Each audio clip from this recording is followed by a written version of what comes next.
All right, you should be good.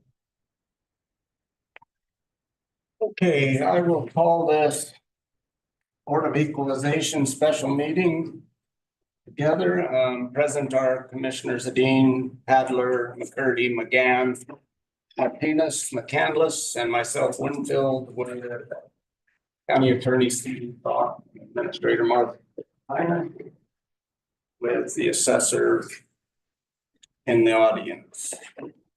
And I will let you take this, Stephen, was that Yeah, the next best step or what? I think you guys do have approval of meetings, Right, sorry, we will then look for somebody to make a motion or suggested changes to the minutes if there need to be. Move to approve minutes. All right, motion by Martinez, I'll second it. seconded by Commissioner Dean, all in favor? Let's start. Motion passes unanimously. To the county attorney. The next item I think you have is a request for property exemption. Commissioners, in your packet, well, in the BOE packet, not just the commission packet, there's a lot of documentation that explains out the history and past and the process of this application as it went through. Online, we have the applicant, Rick Jefferson, that made the motion for the application based on community rebuild. There's a substantial amount of information in the packet. In today's hearing, what the kind of roadmap is we've got the application, we've got the documents. I'm going to turn it over to Ms. Epperson to walk the commission through the basis for the request. Just some information about the program, about the organization, about the need for the request. At that point, we'd ask commissioners to ask any questions that they want to ask.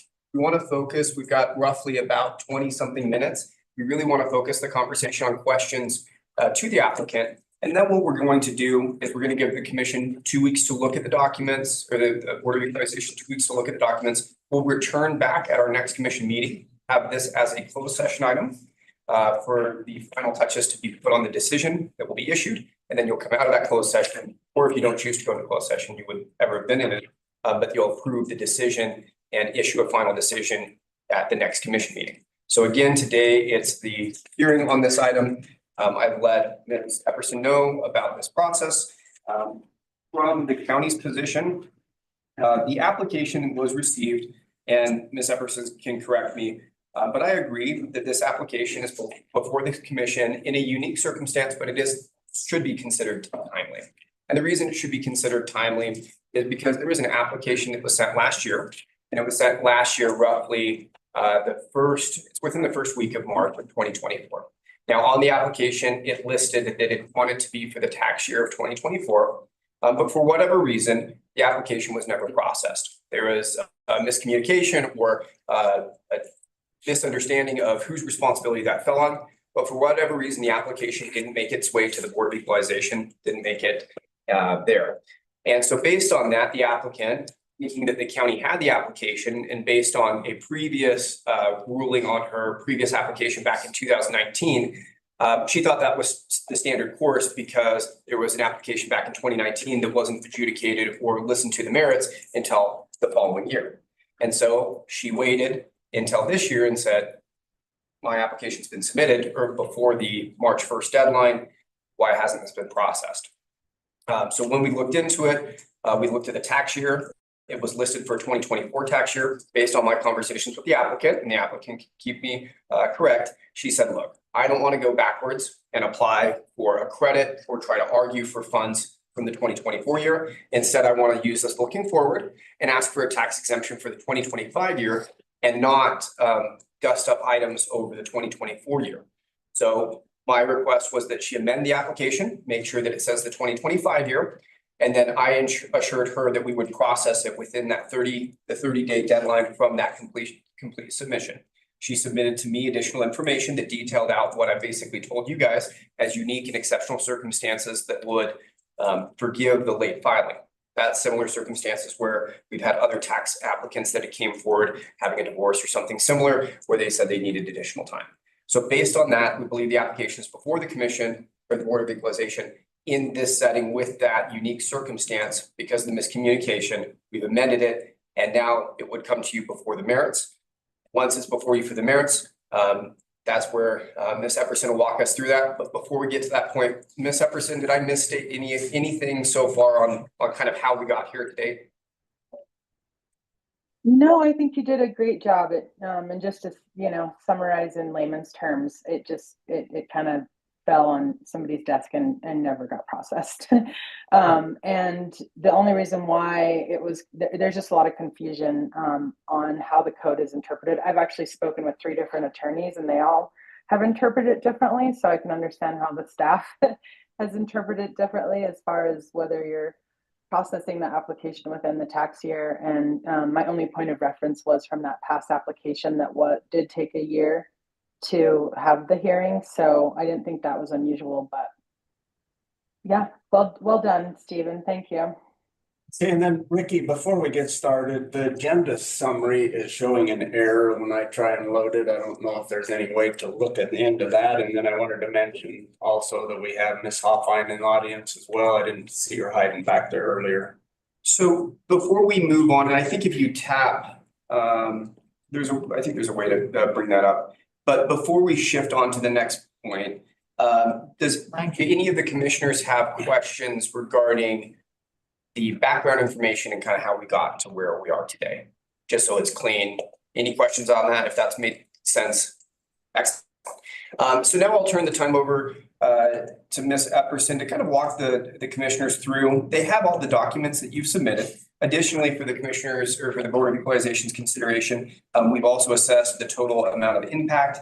You've roughly $13,773.18. And other information in the packet that contains the articles of incorporation of community rebuilds. And additionally, for the commission's understanding is there have been other entities such as Bluff. The city of Bluff has approved their exemption before in the past.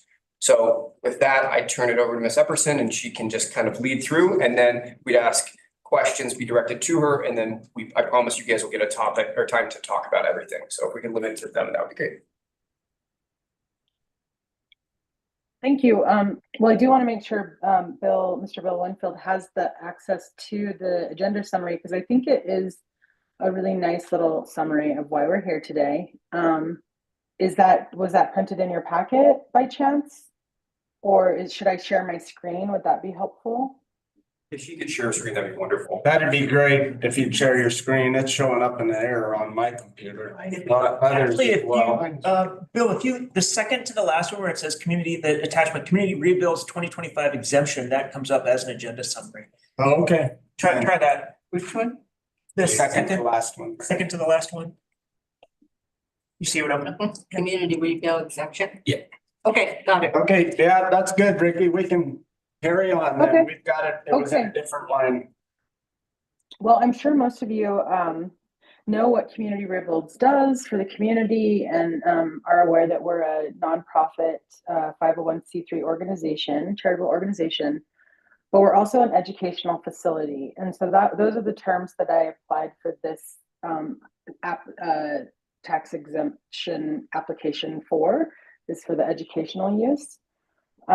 We have two properties that make up our campus, and on the campus at 140 East or South 200 East and 150 South 200 East, we have 3 dwellings that are for student housing and 1 dwelling that's an office, and then otherwise there's just some sheds and storage for tools and building materials.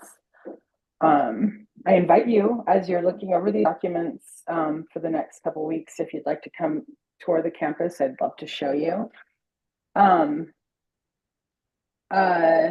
We do rely on, we're 100% grant and donation-based organization. None of our recipients, meaning students or homeowner program participants, pay us any money for the services that we provide to be able to provide affordable housing to the workforce. And so the students come here not only to learn and take jobs within the community, all that great stuff, but they offset the construction costs drastically to help make the home affordable to the low and very low income homes that we build. a couple of things that I just want to mention. I know that there's lots of random nonprofits and organizations that have applied for tax exemption and received it. And we definitely feel that we are worthy of this support from the community. But what is exciting is that, investing in community rebuilds really invests in more property share throughout the year. For instance, we just I turned 2 lots into 5 using the HGHO, or no, this was the PUD density, affordable housing density bonus that you guys approved last December. And so all of those property taxes are increased. And then once we build dwellings, of course, they're practically doubled. So a little will go a long way with this investment each year. And the reason why we need this is because we offer free housing to our students in exchange for their labor to help our community build housing. And if there is anyone who is paying rent, it's very much subsidized. So it's covering, utilities, and it's not touching the management or the maintenance of the property. So we operate all of our housing units at a loss for the greater good of providing affordable housing, not only on our campus, but within the community. I really was proud to see the letters of support in the agenda packet, as particularly the one from the Housing Authority. All of their self-help builders and staff are past CR alumni. And so the ripple effect of our, little projects that we do each year have lasting effects on the community. We have tons of alumni that go on to be community leaders or run nonprofits or build or work with other subcontractors and take a lot of infill jobs throughout the community. So all of those things are also just an added benefit that I'd just like to mention.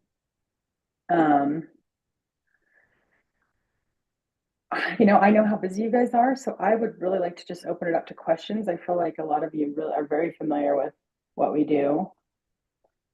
How does that sound?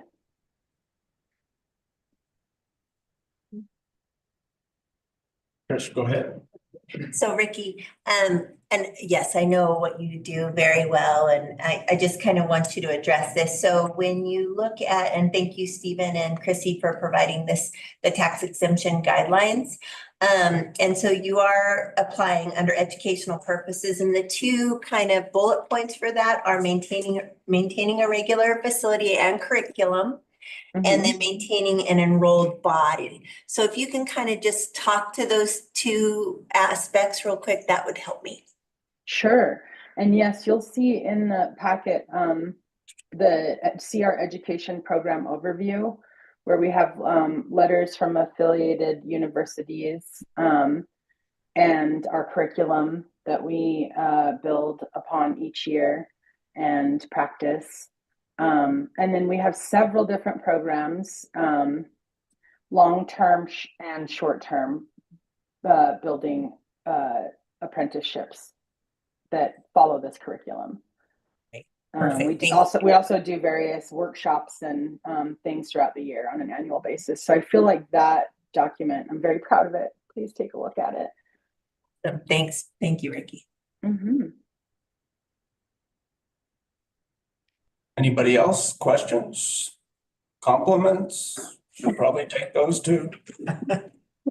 Definitely compliments are in order. I think we all know many members of our community who both started as workers at Community Rebuilds and own Community Rebuilds houses at this point. And it's incredible the transformative power that the organization's had for the last 15 years in our community. So absolute applause and kudos for that effort.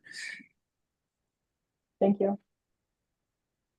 Yeah, I too worked with them over the years. I understand and actually helped with most of the utilities on the property that we're in discussion on here.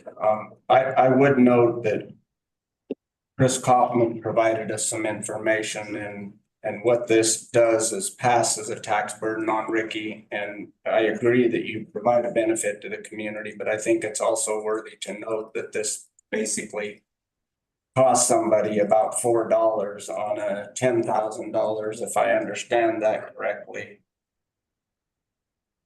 Right. property assessment. So it does pass the burden on to others, and it's something that I think we need to be really scrutinized when we do approve these. And I don't have a problem with this one, but I just want to note that for the folks that are picking up this tab.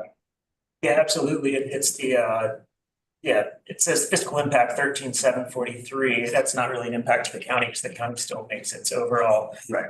amount of tax collection. That's literally spread out among every other taxable entity in the county. Totally. And that is also, just to clarify, and for the public's knowledge, that's across all the taxing entities. So that'd be across the school board, the city of Moab, the county, the mosquito abatement district, the library, cemetery, right? Melanie? May I ask, I don't know, should I wait? I just wanted to Go ahead. ask Chris if he had heard my statement about bringing new dwellings and, improving properties. Have you looked at the burden versus the benefit if we're building, 4 to 8 homes a year or actualizing affordable lots through the PUD? Have you looked at how that would actually help with I the don't burden? I don't think he put anything in our packet regarding that. He's not here present with us, Ricky, but I would agree that there is that benefit there, especially when you're doing properties that the homeowner owns the property. Melody, go ahead. Yeah, I agree with that. I heard you, and I think I was talking to some of the other commissioners about that and how those properties, the value goes up, the property value goes up, and then their taxing entity. And I just want to clarify, it's not the $4 for 10,000 is not like for $10,000 of property assessment. It's if they if they owe $10,000, like an average home, especially especially if it's your main home, they're paying between $3,000 to $5,000 in taxes if it's your primary residence, so it's just gonna go up the 82 cents to $1.25 for the whole year. So it's not, I think that the burden is still there, but if you're paying $10,000 in taxes, it's gonna go up $4. Yeah, thank you, Melody. Any other questions? Comments? County attorney? Nope.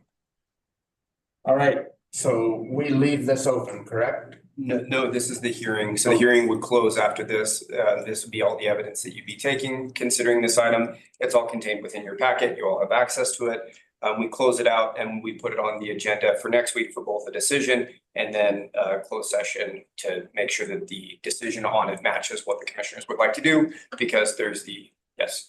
Do we entertain, as it is a hearing, do we entertain any outside comment or citizens comment on this one? Normally in a hearing like this, no, it's Okay. it's supposed to be capsulated, because otherwise if we get a comment in, then we'd have to open it back up. And because if you took in a comment that said, oh, blah, blah, blah, Homer Simpson wasn't fair on this, well, then Homer Simpson wasn't, that's why we limit it to the information that you have today. Other relevant parties have been invited.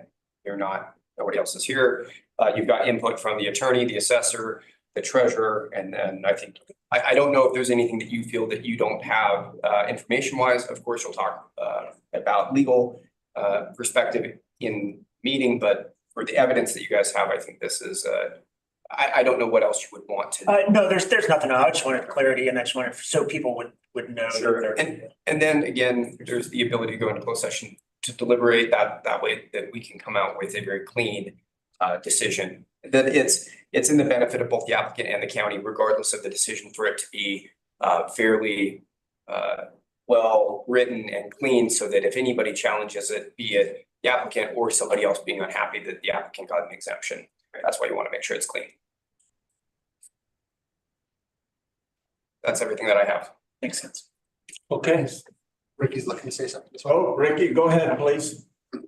So with 2 attorneys that I've spoken to, and then the San Juan County assessor, and I believe Christina Sloan said this back in 2020, if you're applying under educational, it doesn't really have much weigh in as far as benefit to the community.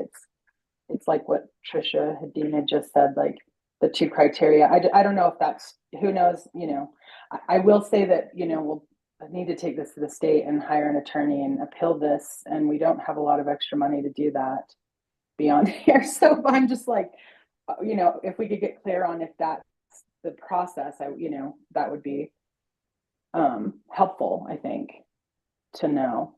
Or you're meaning for future applications?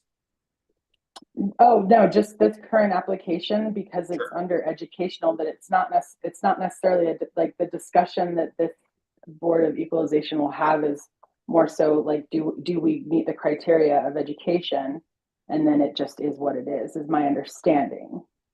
So when Right. it comes to public comment or like personal opinions on if community rebuilds is a benefit to the community, my understanding is the educational application, and that's how it was in San Juan. It doesn't even require a hearing in San Juan. It's like, oh, it's educational, slam dunk, here you go. So just putting that in our pockets. Right, and each BOE is slightly different. This is how the county's set up, that you get a hearing, then within 15 days, we have to be able to provide you with a written decision on it. So we'll make sure that you get a written decision. You've got the comments and the input of the commissioners or the BOE members that have spoke this evening. I don't know if there's any other additional questions from anybody else. Doesn't look like it. All right, so we can close out this Board of Equalization meeting at 3:21. Thanks, everyone. Thank you. And I'll take. Go directly into. Okay. So then I will start our closed session here. You need a motion. I need a motion. Thank you. Okay, motion. Move to go into closed session to discuss, is it real estate? To discuss. To discuss purchase, sale, or exchange of real property. A second. All right, all in favor? Passes unanimously. We will go into a closed session to discuss the purchase, sale, or gain in real property.